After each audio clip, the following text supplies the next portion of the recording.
You're standing over the ball, driver in your hands. You swing as hard as you possibly can, and the ball limps out 40 yards shorter than the fellow beside you who looked like he barely tried. You've been told to keep your head down, stay tall, swing nice and easy. But what if every one of those cues is the exact reason you keep leaking distance? There's a single move in the downswing that feels completely wrong the first time you try it.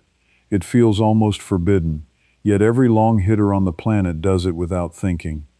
An old man in Japan showed it to me one foggy morning on a cliff-top course, and I actually laughed in his face. By the end of this, you'll know precisely why he was right. It traces back to a golf course carved into a seaside cliff in 1936. And you'll be able to feel this move in your own backyard this weekend, with no gym, no lessons, and no shiny new driver. Let me take you back to that morning, because I have never forgotten it. I was standing on the practice tee at Kawana, on the Izu Peninsula, southwest of Tokyo. The fog was rolling in off the sea, so thick I couldn't see where my shots landed. My legs were tired, my back hurt, and I was hitting the ball like a man 20 years older than I was. The man watching me was named Tanaka. He was in his late 70s then, small, with hands like carved wood. He'd been a caddy on that course since he was a boy, and later a caddy master, which on a course like Kawana is closer to a village elder than a bag carrier. He had watched thousands of golfers over 50 years, champions, beginners, old men clinging to the game. He watched me swing maybe 6 times. He didn't say a word about my grip, nothing about my head, nothing about my arms. Then he walked over, put 2 fingers on the top of my belt buckle, and pushed down, gently, toward the ground. "You go up," he said, in careful English. "The ball needs you to go down first." I had no idea what he was talking about. Go down? Every coach I'd ever paid had told me to stay level, to stay tall, to keep my spine angle. Now this old caddy was telling me to sink toward the earth like I was about to sit in a chair. It made no sense. But here's the thing that has nagged at me for years, the thing I need you to hold on to as we go.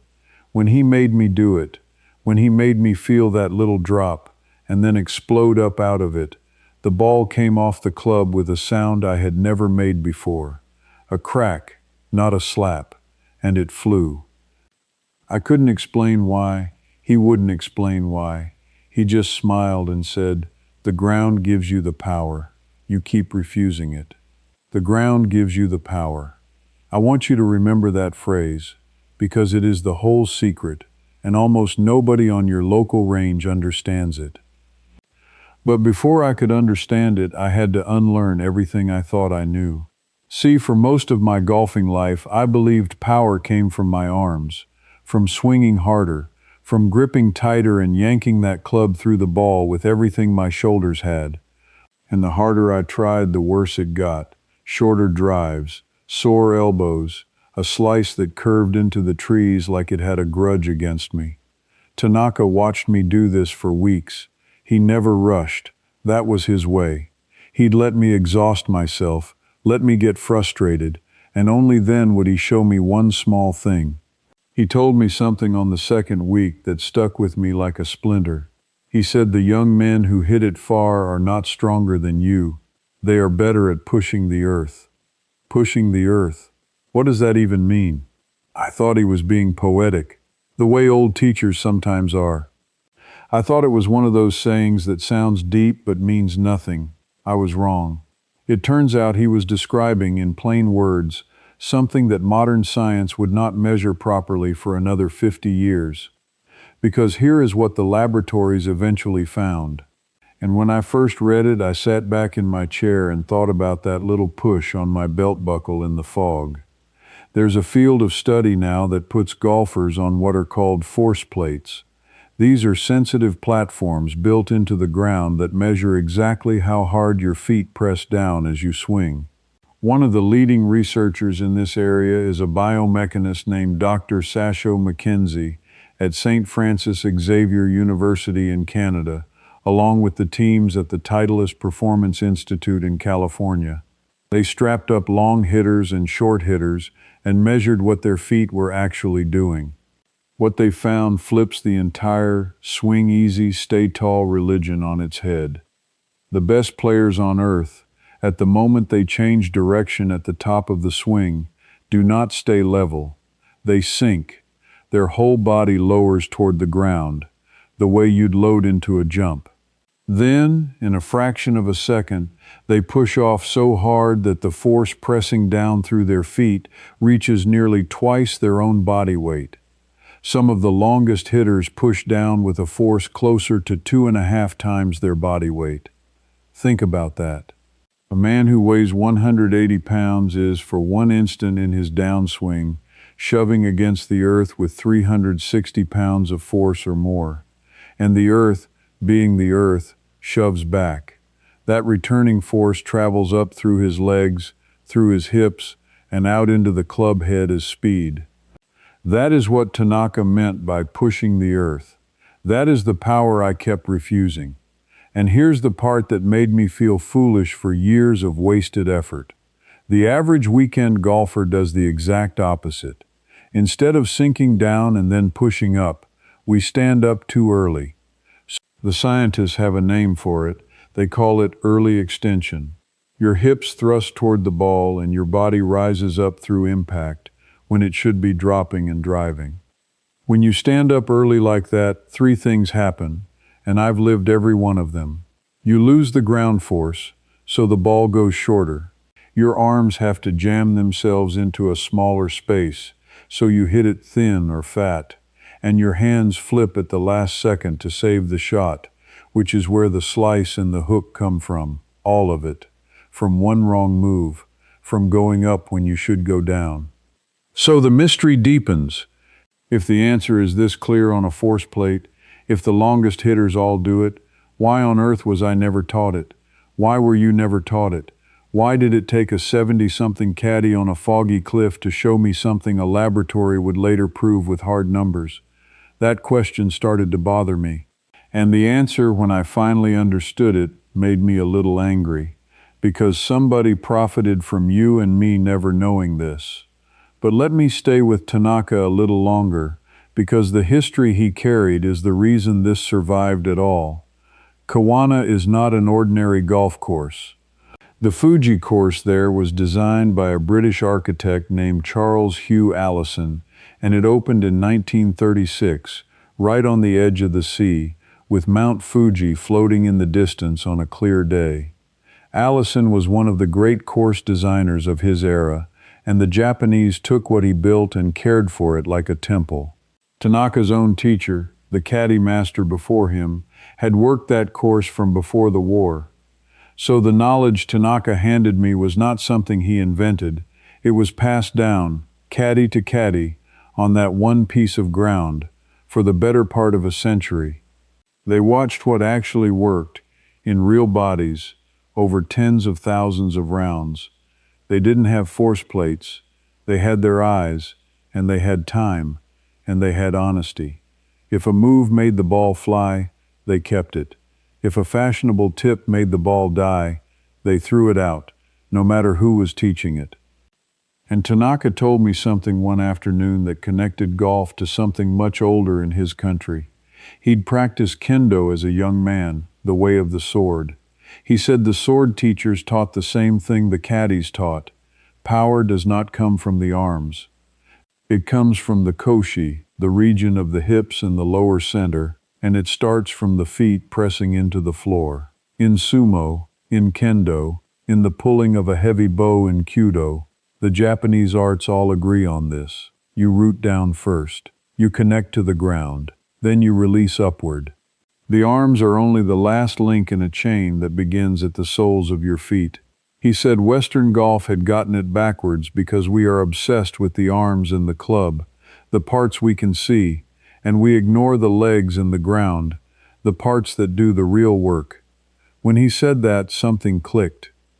I'd spent thousands of dollars on lessons that fussed over my wrists and my grip and my takeaway, and not one of those instructors had ever once talked to me about how to use the ground. Now here is where I stopped being amused and started being annoyed, because I began to understand why. Think about who makes money from golf. It is not made by teaching you a free move that costs nothing and lasts the rest of your life. It is made by selling you things. A driver that promises 10 more yards for $500, a new shaft, a launch monitor session, a course of lessons that never quite fixes the real problem, because if it fixed the real problem, you'd stop coming. I'm not saying every coach is a villain, most of them mean well, but the entire modern golf teaching system got built around what is easy to say and easy to sell, not around what is true and hard to feel. Keep your head down is easy to say. Stay tall and rotate is easy to say. Sink into the ground and then explode upward using ground reaction force through your trail leg is not a tidy little tip. It doesn't fit on a magazine cover. It doesn't sell a club. So the real engine of distance, the one thing that a small man like Tanaka could use to outdrive men half his age, got quietly left out. Not by some grand conspiracy in a boardroom, by something more ordinary and more permanent. The industry teaches what keeps you paying, and this move keeps you from needing to pay. And because it keeps you from needing to pay, nobody ever wrote it down properly. So I did.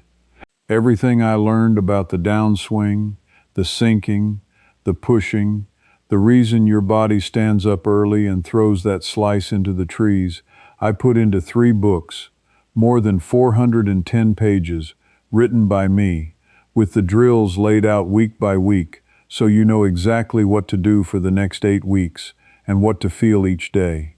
Not a list of tips, a blueprint for an older body, how to fix the over-the-top move for good, how to build real lag, how to gain speed without punishing your back or your hips. If this video is showing you the door, those books walk you all the way through it. Scan the QR code right there on your screen, or use the link in the description or the pinned comment to get the collection. And I want to be honest with you about why this matters so much to me, because the cost of not knowing this is bigger than money. So it slipped through the cracks. It survived only in a few places, with a few old teachers, on a few old courses, passed hand to hand. And the cost of that to you and me is enormous, not just in dollars, though I could weep thinking about the money I spent chasing distance in a pro shop when the answer was under my feet the whole time. It's the years of frustration, years of watching your playing partners outdrive you and telling yourself it's because you're too old, or too weak, or too stiff. It isn't. I promise you it isn't. It's because nobody ever taught you to push the earth. Now I know exactly what some of you are thinking right now, and I built this next part just for you. You're thinking, that's fine for younger men, or for athletes, or for people with good knees and strong legs. You're sitting there telling yourself, I'm 68, my back is stiff, my knees ache, I can't be squatting down and jumping around like some long drive kid on the television. I hear you. I truly do. And I want to tell you something that Tanaka proved to me with his own body. He was in his late 70s. He had a bad hip. He weighed maybe 140 pounds soaking wet. And he could take a middle iron and flush it past shots I hit with a driver. He did not jump into the air. He did not do anything violent. What he did was so small you'd miss it if you blinked. A tiny sink and a gentle press back up into the ground through his lead foot. That's it. The move scales to whatever body you have. A young athlete does a big, obvious version of it. An older player does a small, quiet version. But it's the same move, and it works at any age. So let me give it to you plainly, so you can feel it inside your own home this week with nothing but what you already own. First, the chair drill. You don't even need a club. Stand in front of a sturdy dining chair, feet about shoulder width apart, the seat just behind your backside. Now make your normal backswing turn with your arms crossed over your chest. Here is the whole lesson in one motion. As you start back down toward where the ball would be, let yourself sink just slightly, as if you were about to sit and barely brush the edge of the chair with your seat. Feel your weight drop into your feet. Feel the pressure go down through your heels. Then, without pausing, press the floor away and let your body rise and turn through. Down, then up. Sink, then push. Do that 20 times a day this week. Slowly. You are teaching your body a rhythm it has never known. Second, the pressure drill. Stand on your kitchen tiles in your socks. Make a slow backswing. As you come down, I want you to feel your feet actually press harder into the floor, especially the ball of your back foot and then the whole of your front foot. If you had a bathroom scale under each foot, you'd want to see the numbers spike downward as you swing through, not lighten up. Most amateurs get lighter through impact because they're standing up. You want to get heavier, then explode. Just feeling this changes everything. Third, the doorway feel. Stand in an open doorway with your back foot's toe against the frame. Make your downswing move and feel yourself push off that back foot into your front side, low and then rising. The frame gives you something to press against, so your body learns what pushing the earth actually feels like. 2 minutes a day. None of this needs a course. None of it needs money. None of it needs a young man's body. It needs you to relearn a direction. Down before up. That's the whole thing. And when you take that feeling to the range, when you finally hit a ball with your feet driving into the ground instead of pulling up out of it, you're going to hear that crack I heard in the fog at Kawana. And you're going to understand why an old man smiled. But feeling it and understanding it are two different things. And I promised you I'd give you the whole answer, the exact move, the way Tanaka finally spelled it out for me on my last morning there. So let me give you that now, because this is the piece that changes it from a vague feeling into something you can own for the rest of your life. On my final day, the fog had cleared. Fuji was out across the water, white and enormous. Tanaka walked me to the tee and told me he was going to give me the whole thing in one sentence, and that I should never forget it, and that it was the same lesson his own teacher had given him 50 years before on that exact spot. He said, at the top of your swing, before your hands come down, your body must fall. Then your legs must catch you and throw you back up. The club follows. It is a fall and a throw, not a swing. A fall and a throw, not a swing. Let me break that into what you actually do, because when he said it, the whole puzzle finally locked together for me. Here is the forbidden move, complete. You take the club to the top the way you always have. Now, at the very moment most golfers start yanking the club down with their hands and shoulders, you do something that feels completely backwards. You let your lead knee and your hips sink slightly toward the ground. Your weight drops into your feet. For a split second, you are falling, controlled, into the earth. This is the part every coach who ever told you to stay tall trained out of you. This is the part that feels forbidden. Then, from that low, loaded position, your legs do the work. Your back foot presses, your front leg straightens and drives, and your whole body rises and rotates up and around toward the target. You are, in effect, jumping, even if your feet never leave the ground. The ground pushes back with that force the laboratories measured, nearly twice your body weight, and that force races up your legs and slings the club head through the ball far faster than your arms alone could ever move it. Down, then up. Fall, then throw. Sink, then explode. The arms and hands stay quiet and simply come along for the ride, arriving at the ball whipped to full speed by the power that started at your feet. This is why the smallest man on the range can out-hit the biggest. This is why a caddy in his 70s could embarrass men in their 30s. It was never about strength. It was about direction. Everybody else is pulling up.